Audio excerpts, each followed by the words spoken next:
Hey, San Antonio, this is Robb from the MetalWorks, and tonight I'm hanging out here with a true innovator. It brings me great pleasure to welcome Mr. Al Jourgensen of Ministry. How you doing, Al? How you doing, man? It's definitely a big pleasure to be here hanging out in your hotel room, getting ready to get all the information that's been going on with Ministry. But let's start off by talking. There was a time period before you jumped back into the spotlight where you were kind of out of sight for quite some time. Can you just talk a little bit about what was going on with you? Yeah, it was out of my mind. No, I had to take a break after Dark Side of the Spoon. We got pretty burnt out and took about a year off, Paul and I, and then this AI thing happened, that movie, and it got us back to writing again, and so here we are. Great. And let's go ahead and talk about your new work, and I'm going to work on this. Animositisomina. Is that pretty good? That's pretty good, yeah. I hear all sorts of things like anti-insomnia and all this other stuff, so yeah. Well, let's talk about your new work, and it was just released. Talk a little bit about this group of music and what you feel separates this release from maybe works that you've done in the past. Well, it doesn't suck. But my other stuff doesn't suck, so I don't know. It's all right. It was a fun record to make. We did it in about 3 months, which for us is like a land speed record. You know, usually take about 15 months. So we just kind of punk rocked it out there. We did it in El Paso, yeah. And out in the middle of nowhere. So it was kind of like The Shining, you know, where either we got it done or we were gonna hatchet each other to death or something. So no, it turned out really good. We had a lot of fun making it. And it's already been well publicized now that you've gone through some lifestyle changes yourself. You got married, and I believe your wife's name is Angelina? Yeah. Okay. And also the word's out that you've kind of straightened out your life a little bit by maybe staying away from drugs and stuff. Can you talk a little bit about what kind of attributes that brought into this record, and maybe just as yourself as a person? Well, I mean, as you look around this hotel room, this is probably good that it's not trash today, is it? Very orderly and nice. Yes. Yeah, that's the biggest change. Oh, yeah? Well, great. No. Yeah, it's made me healthy enough to do records in 3 months instead of 15 months. And, you know, for all those people that say when you get straight, you get soft, I think this record is a big slap in their face or a kick in the groin. Yeah, I mean, basically, I wound up getting off drugs about a year ago almost, and it's been uphill ever since, man. I mean, not uphill like in the effort, but just uphill. It's like things are going really well, yeah. Good. That's great, man. That's really great, and I'm glad to hear you say that it's been positive for you. Awesome. Absolutely awesome, yeah. And if not, my wife kicks my ass, so it's she's obviously a good support system for you then. Awesome. I mean, she's on the road with me. She's in LA today, but she'll be back tonight for the show. Yeah, it's really good to have her on the road. It's a whole different way of touring. It's like I remember what cities I'm in, you know. Where you're supposed to be. Yeah, exactly. Let's talk about something you just mentioned a little while ago. You said that you were in El Paso, and Robb's MetalWorks, even we have our feelers out there. Tell us a little bit about working in El Paso. Of all the places that you could have gone, why there? Well, for starters, I mean, we own a studio in Chicago. But we could never get any work done there between all the parties and all this other stuff. It was crazy, and this place was really isolated. I mean, it's 40 miles outside of El Paso and 1,700 acres around it, and it's like a little compound. And but the main thing that got us to that place was when we went there, because we heard about it, and we went there. It had almost an identical set of equipment as we have in Chicago. A lot of old school stuff, analog stuff, because we like doing a lot of old stuff, old school stuff. Yeah, so that was the main attraction, and then plus it was like, you know, since you're so isolated, it was like going to Betty Ford Clinic and doing a record. So, you know, it was like... Did you ever like go out and about in the streets and maybe to some of the local clubs there and let people know, hey, Al Jourgensen's in the area or anything like that? Did you want to keep it low key? We really kept it low key, and I mean, we just wanted to get work done, you know, because it had been so long since we'd been in the studio, and we were having fun, you know. It was like Land of Rape and Honey days or something, only without all the partying. It was just a lot of work got done, and we got the Ministry album done. We got about half of a Cox record done, so yeah, we're on the right track. And let's jump back a little bit about the release. The first single, Piss. is one of my favorite tracks on the record, and I also like just FYI Unsung. I think that's a great song. Oh, really? Awesome. I like all the vocal stuff in there. But Piss is a song lyrically that talks a little bit about maybe drug laws that we have in this country, and since you've had some experience in that area, I just wanted to maybe touch base with you a little bit about elaborating on how you feel about what could be done to maybe rectify some of those laws. Well, yeah, that song is about good old Texas justice, that's for sure. I mean, I think I made the quote one time that I was peeing in jars for so long I forgot what a toilet looked like, you know, so...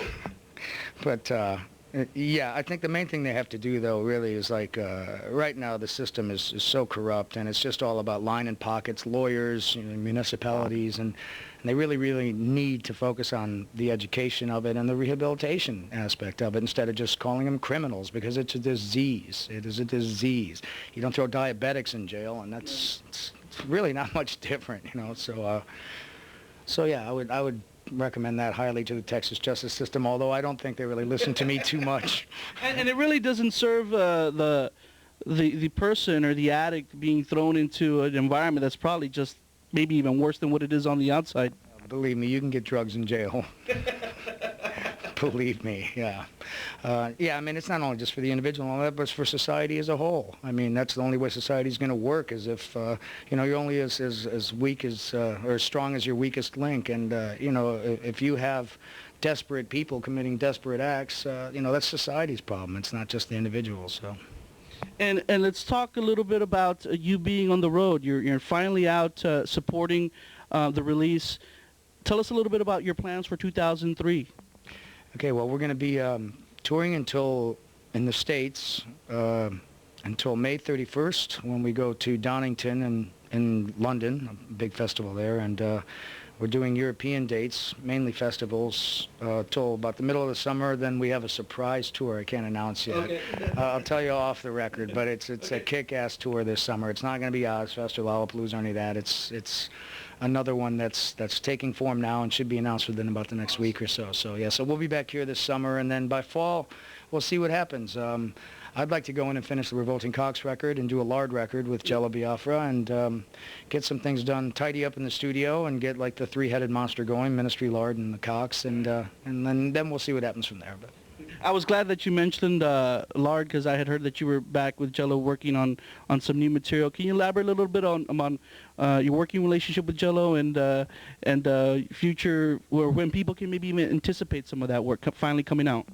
Well, I mean, he's got his own schedule. He's got his own spoken word tour and all that stuff, so it's really hit and miss on when we can get together. But we started working on some stuff. Scotty Ian's playing guitar from Anthrax now on the Lard record, and we're coming up with some good stuff. And Jello just did a show with us in L.A. He came out and yapped at the crowd for about 2 hours, like Jello does. And we did some Lard songs live, which we haven't done in like 10, 15 years, for an encore after a Ministry set. And it was a lot of fun. Jello's a true American icon and a true freak. There's no doubt about that. So for me to try and predict Jello, I don't have a crystal ball that strong. So now, as we end out the interview, just a few more questions, Al. We've been spinning. There was a video that I got sent, a new live version of Just One Fix video. Yeah, it came through, and we've been spinning it. I'm sure it's from one of the recent shows that you've done in the past year.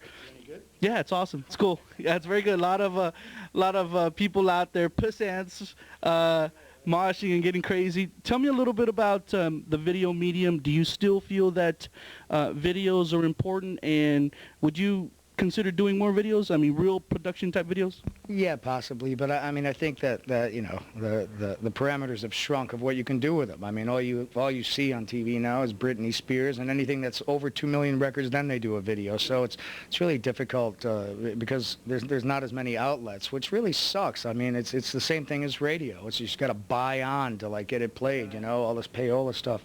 But I still think it's a very important medium, because I think it's an art form just like anything else, and I think all art should be supported. But as far as us doing one, I don't know. It's you know, it's really it's a combination of the label and the band and scheduling and everything else. So, but we're not averse to it. No, we love doing videos. We've had a lot of fun doing videos. Yeah. Or maybe if not a video, maybe something for the home, like a DVD. You dig DVDs? I love DVDs. We have the Sphinx tour out now of the '96 tour, and and we're taping some shows this time too for future release someday maybe. But you know, we'll see. I think I'll tell you what, this band sounds better than any other band I've ever had, and that's been the response from the Piss Army that you mentioned, and yeah, it's really going good. We have phenomenal band right now. It's all the best elements of all the years. Like Mike Scasha's back. He was with the String Lollapalooza. Louis Spitek's still here. He's been with us all the time. Ray Washam's back now. Yeah, so we're all very comfortable with each other, and everyone's gotten clean in the band. So so it's all about the music now, and yeah, we're kicking ass and taking names, man. I also heard that there was a little change up in the drum spot. Sure, yeah. Yeah, Tia Sprocket started the tour because Ray had other commitments, and Tia was great, and then she's going off to do her own solo album now, and then Ray's schedule finally opened up. We're waiting, and so he's back. He's done about 4 shows with us, and they've all been spectacular. I mean, he stepped right in with 1 day of rehearsal, bam, the next day he's playing, and yeah, he's an amazing drummer. Any last words, Al, for the people out there in San Antonio? Maybe anything that we missed or should have covered? Well, just join the Piss Army, because that's our website, and yeah, we talk to the kids on a daily basis on that. I don't know if you've been on it, yeah, but I've read some of your personal posts on there. They're right there on the front page, man. Al Jazeera. Yeah, right, Al Jazeera.